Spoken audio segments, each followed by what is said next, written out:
Direct अर्थात narration का मैं अगले वीडियो में आप सभी का स्वागत करता हूं। इस डायरेक्ट इनडायरेक्ट अर्थात नरेशन में सिंपल सेंटेंस जैसा कि हमने पढ़ चुका है। अब हम सिंपल के बाद हम चलते हैं इंटेरोगेटिव सेंटेंस, क्योंकि डायरेक्ट इनडायरेक्ट जब हम पढ़ते हैं ना तो उसमें आपको 5 प्रकार सेंटेंस के अंतर्गत हम पढ़ते हैं, जैसे simple sentence, interrogative sentence, objective, exclamatory, imperative. इस प्रकार 5 प्रकार के सेंटेंस होते हैं, जिनमें से हम पहला सेंटेंस अर्थात सिंपल सेंटेंस को हम कवर कर चुके हैं। अब हम शुरू कर रहे हैं इंटेरोगेटिव सेंटेंस। तो दोस्तों इंटेरोगेटिव सेंटेंस में कुछ टर्म्स एंड कंडीशन होते हैं। तो उस टर्म्स एंड कंडीशन में पहले हम एक एग्जांपल लेते हैं, तो उसके बाद फिर समझते हैं। और जैसे देखते हैं कि ही, यहाँ पर ही सेड टू मी, ध्यान देना यहाँ पर लिखा है he said to me are you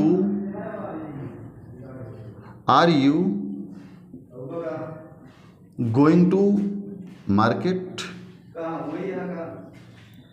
तो ध्यान देंगे अभी तक मैंने क्या किया, एक सिंपल सेंटेंस लिया है, मतलब कि इंटेरोगेटिव लिया है। जैसे ही सेड टू मी, वह मुझसे कहा, are you going to market, क्या आप बाजार जा रहे हैं। जब इस प्रकार से आपको मिले कि यहाँ पर क्वेश्चन मार्क लगा है, तब आपको क्या काम करना है, सेड या सेड टू को ध्यान देना है।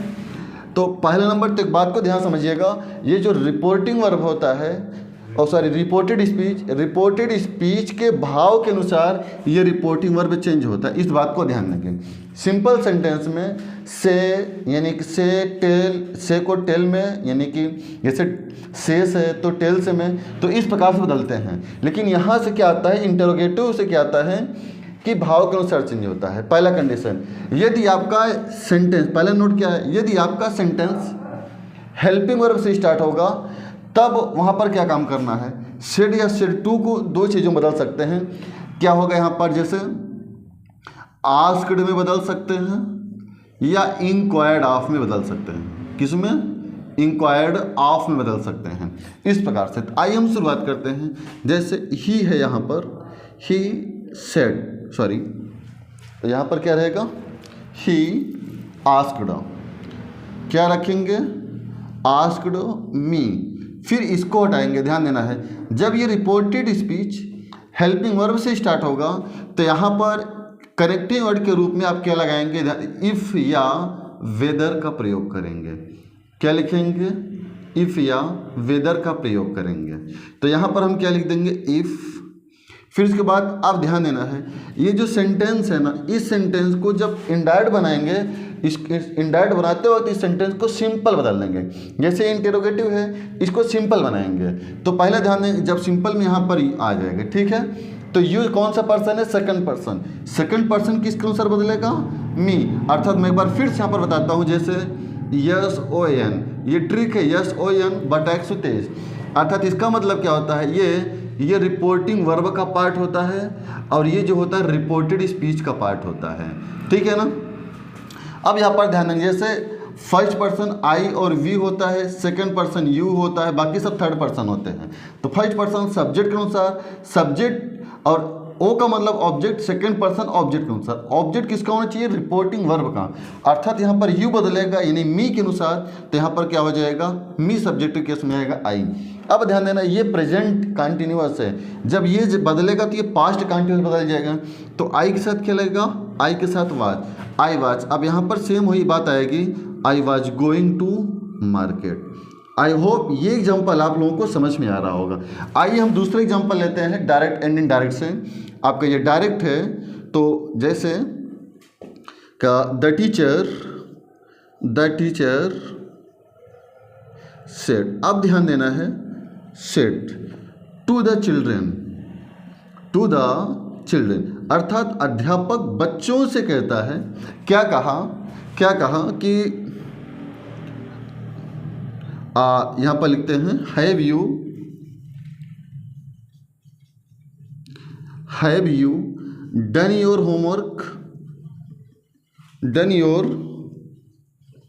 होमवर्क टुडे, क्या आज आप लोग अपना कार्य समाप्त किए हो। ध्यान से यहाँ पर समझना है, the teacher said to the children, have you done your homework today, क्या आप अपना कार्य समाप्त किए हो। जो इस प्रकार सेंटेंस आएगा, तो यहाँ पर जब इतना ध्यान देना है कि जब यहाँ पर आपको क्वेश्चन मार्क दिख जाएगा, आपको सीधा सीधा क्या काम करना है, ये जो सिर टू है आपको लिखना है द टीचर, इस सिर टू को किस बदल देना, सेड होगा या सिर टू होगा, इसको आस्क्ड या इंक्वायर्ड आप में बदल देना, इतना ध्यान देना है। तो यहाँ पर क्या लिखना है, आस्क्ड, फिर इसके बाद द चिल्ड्रन लिखना है, द चिल्ड्रन, फिर यहाँ पर सॉरी, अब देखिएगा जब कामा और इन्वर्टेड कामा को हटाएंगे तो इफ़ या वेदर कुछ लगा सकते हैं, तो मैं लगा रहा हूँ वेदर। अब यू सेकंड पर्सन है, सेकंड पर्सन यहाँ पर बताया था सेकंड पर्सन ऑब्जेक्ट, ऑब्जेक्ट किसका, रिपोर्टिंग वर्ब का, अर्थात ऑब्जेक्ट यहाँ पर द चिल्ड्रन है। जब बदलोगे यहाँ पर इसके अनुसार तो प्यार से यहाँ पर चिल्ड्रन ये बहुवचन है, इसलिए इसका प्रोनाउन देव हो जाएगा। अब ध्यान देना ये प्रेजेंट परफेक्ट अर्थात हैज है किस में जाएगा, हेड में। ये हेड इसलिए यहाँ पर लिख रहे हैं क्योंकि ये इंटेरोगेटिव है, जब इंडायरेक्ट बनाते हैं तो सेंटेंस सिंपल में हो जाता है। अब यहाँ पर यू के साथ योर था तो दे है, तो दे के साथ क्या लग जाएगा, पजेसिव केस दियर, दियर होमवर्क। और ध्यान देना टुडे, टुडे किस में चेंज होगा आपका, अर्थात टुडे आपका दैट डे में चेंज होगा, दैट डे। आई होप आप ध्यान देना क्वेश्चन मार्क भी हट जाएगा और फुल स्टॉप लग जाएगा। आइए एक सेंटेंस और लेते हैं, उसके बाद फिर हम डबल इंटरोगेटिव की ओर बढ़ेंगे। जैसे एक छोटा सा वर्ड लेंगे कि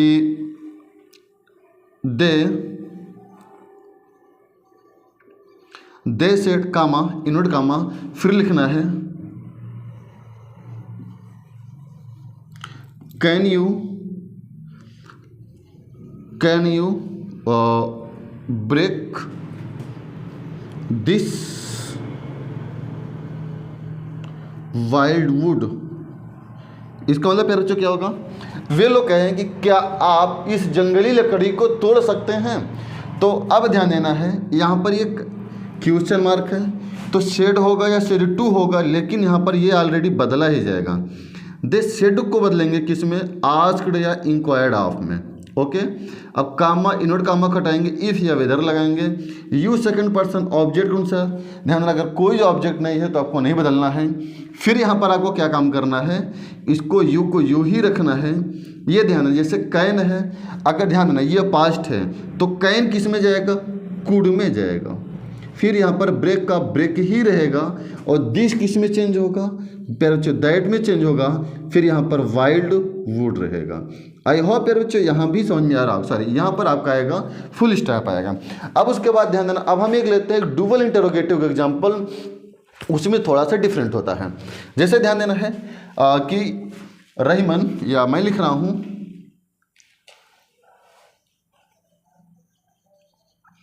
रहीमन शिर टू रस खान। रहीमन ने रस खान से कहा, क्या कहा, वाई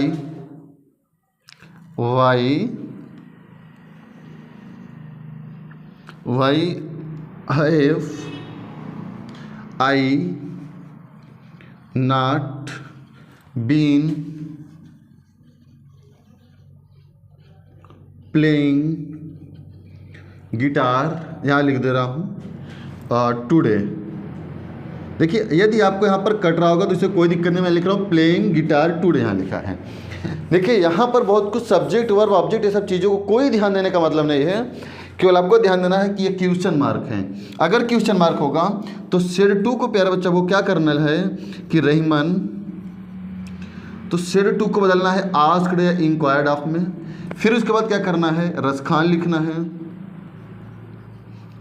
फिर यहाँ पर ध्यान देना, अब इस बात को नोटिस करना है, जब यहाँ पर डबल इंटरोगेटिव सेंटेंस होगा तो ये ध्यान देना है, अब ये इफ या वेदर यहाँ पर कनेक्टिंग वर्ड नहीं लगेगा, क्योंकि आप जानते हैं कि क्वेश्चन वर्ड खुद ही प्रोनाउन है और ये प्रोनाउन क्वेश्चन वर्ड का ही काम करेगा।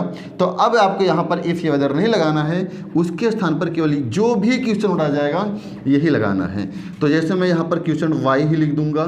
फिर उसके बाद इसको बनाऊंगा सिंपल में, आई फर्स्ट पर्सन, तो यहाँ पर रहीमन है अर्थात रहीमन के लिए क्या हो जाएगा ही, और ये प्रेजेंट परफेक्ट है तो ये हो जाएगा पास्ट परफेक्ट में। तो I had, he had not been, ध्यान देना प्लेइंग गिटार। अब बस यहाँ पर टुडे बदलेगा, टुडे बदल के जाएगा क्या, दैट डे में जाएगा।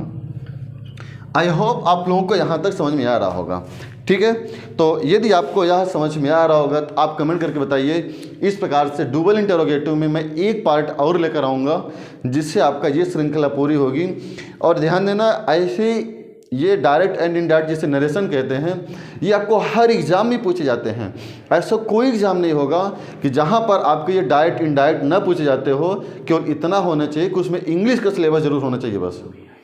ठीक है ना। अभी जैसे देखेंगे, अभी हाई कोर्ट में आया था, अभी हाई कोर्ट के एग्ज़ाम हो रहे तो उसमें देखो तो ये तीनों ग्रुप बी सी ए सॉरी डी ये तीनों में पूछे गए हैं। यदि आपको मेरी वीडियो यदि आपका ऐसे ऑडियंस तक पहुंच रही है जो लोग कॉम्पिटिटिव एग्जाम की तैयारी कर रहे हैं, यदि आप कमेंट करके बताते हैं तो मैं कॉम्पिटिटिव एग्जाम के लिए ऐसे सटीक वीडियो लाऊंगा और ऐसे सटीक एग्जाम्पल्स भी लाऊंगा जो आपके सीधे एग्जाम में पूछे जाते हैं।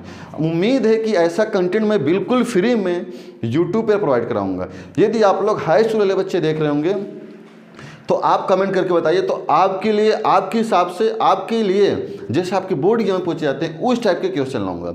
यदि इंटर वाले बच्चे देख रहे हो तो उनके लिए भी ये यूजफुल हो रहा है। यदि आप कमेंट करके बताएंगे तो आपके लिए किस प्रकार से आपके बोर्ड एग्जाम में पूछे जाएंगे और किस प्रकार से पूछे गए थे उसको भी लेकर के आपको बताने का प्रयास करेंगे। आई होप जो भी मैंने लेक्चर दिया ये सब लेक्चर समझ में आ रहा होगा। यदि आप लोगों को समझ में आ रहा होगा, यदि वीडियो का कंटेंट और क्वालिटी समझ में आ रही हो, अगर पसंद आ रहा होगा तो आप तो देख ही रहे हैं, साथ में अपने दोस्तों के साथ इसे ज़रूर शेयर करें और साथ में चैनल को सब्सक्राइब कर दें, लाइक कर दें, जिससे हमारा भी हौसला बुलंद रहे और आपकी भी फ़ायदा होता रहे। तो इसी के साथ थैंक यू सो मच।